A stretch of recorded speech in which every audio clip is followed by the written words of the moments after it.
A'udhu billahi minash shaitanir rajim, bismillahir rahmanir rahim. Au nom d'Allah, le gracieux, le miséricordieux.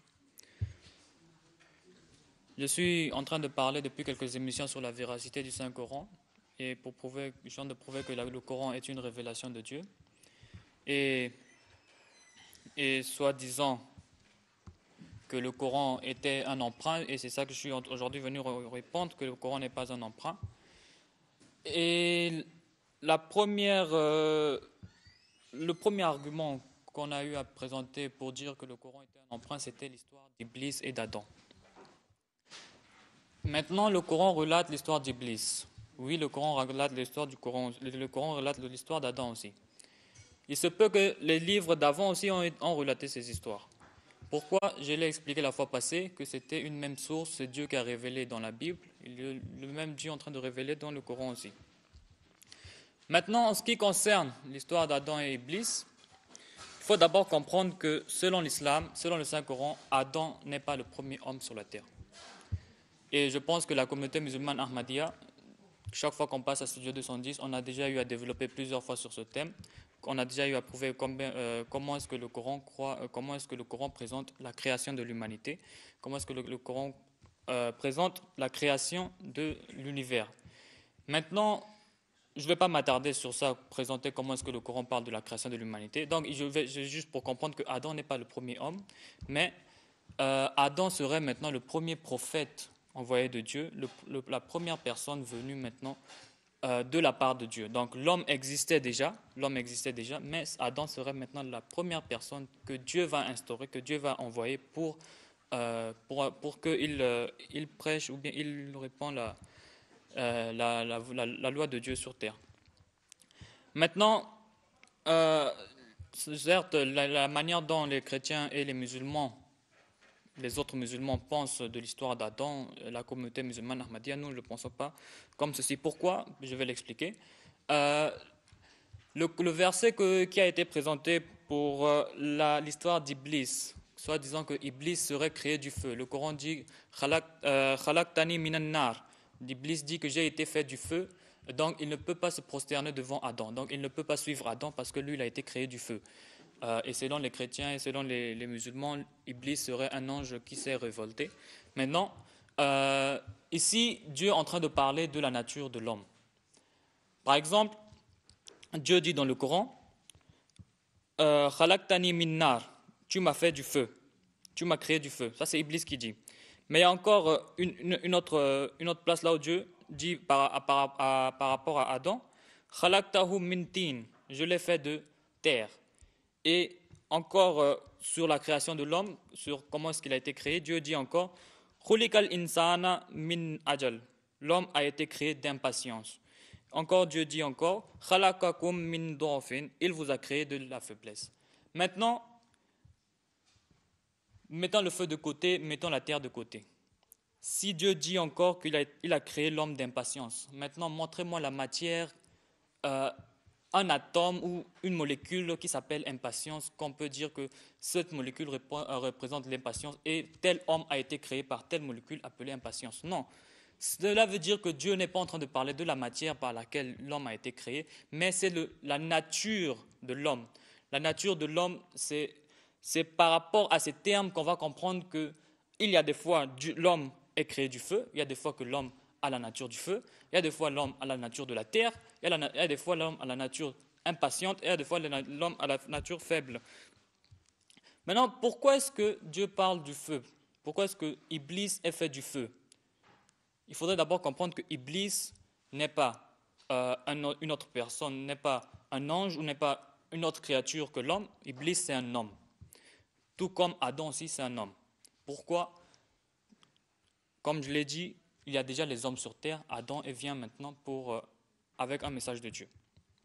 Et on a l'habitude de voir, c'est comme M. Saïd Ahmad vient de présenter aussi, quand un prophète vient, il est toujours persécuté, il est toujours révolté, tout le monde le contredit toujours.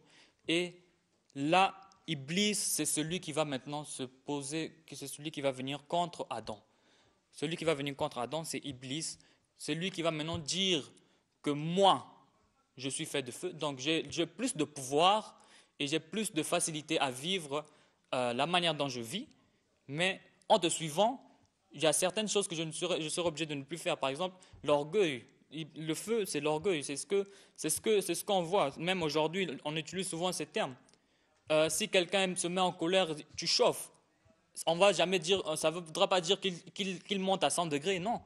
Si on le tient, il sera toujours d'une température normale, mais c'est son caractère, c'est son caractère qui va définir s'il est doux ou il est en feu.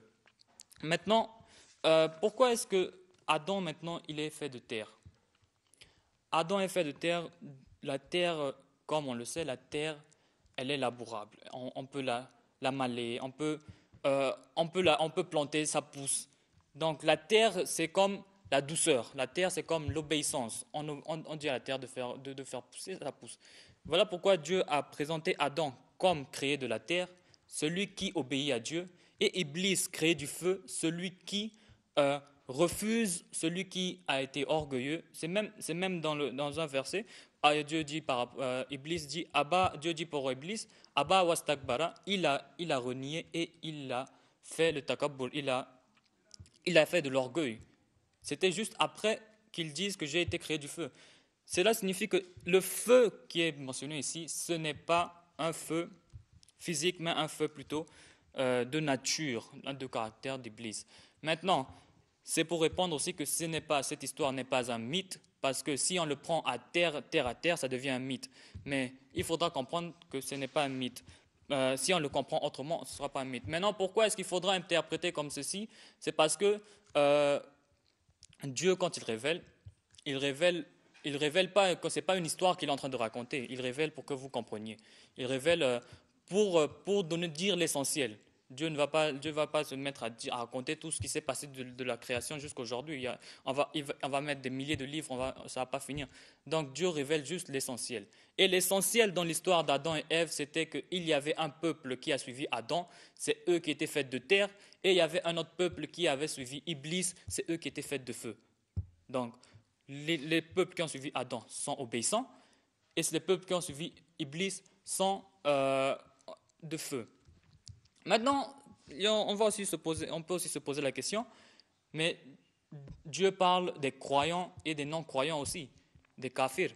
Mais pourquoi est-ce que quand il parle d'Adam, il ne dit pas directement que ceux qui ont suivi Adam étaient des croyants, et ceux qui ont suivi Iblis, c'était des kafirs, des non-croyants, des mécréants. Maintenant, il faudra comprendre que Adam, quand il est venu, il n'est pas venu avec une religion. Adam, selon le 4e calife de la communauté musulmane Ahmadiyya, Adam est venu avec la civilisation. Parce que quand on regarde l'histoire de l'homme, à la préhistoire, l'homme vivait encore dans les cavernes, l'homme vivait encore dans les forêts. Il ne vivait pas ensemble, ils vivaient comme les animaux.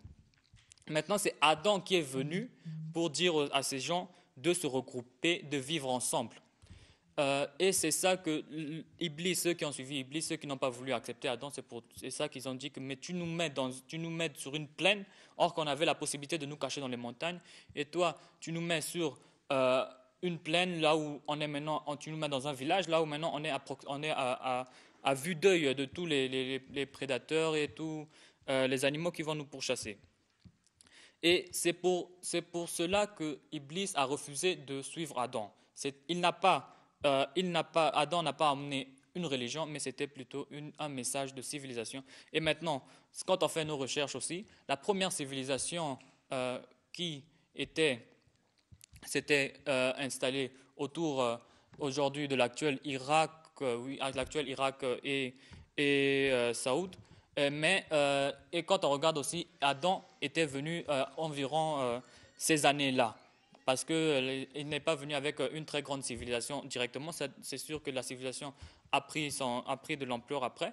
Mais quand on regarde la date à laquelle Adam est venu et la date à laquelle on a la première civilisation, on a les dates approximatives. Et c'est pour ça et c'est sur ce sujet, je vais continuer prochainement aussi. Vous pouvez nous contacter au 05 555 42 18. Nous sommes de la communauté musulmane Ahmadiyya. Notre siège est à Massengo Soproji, à Brazzaville.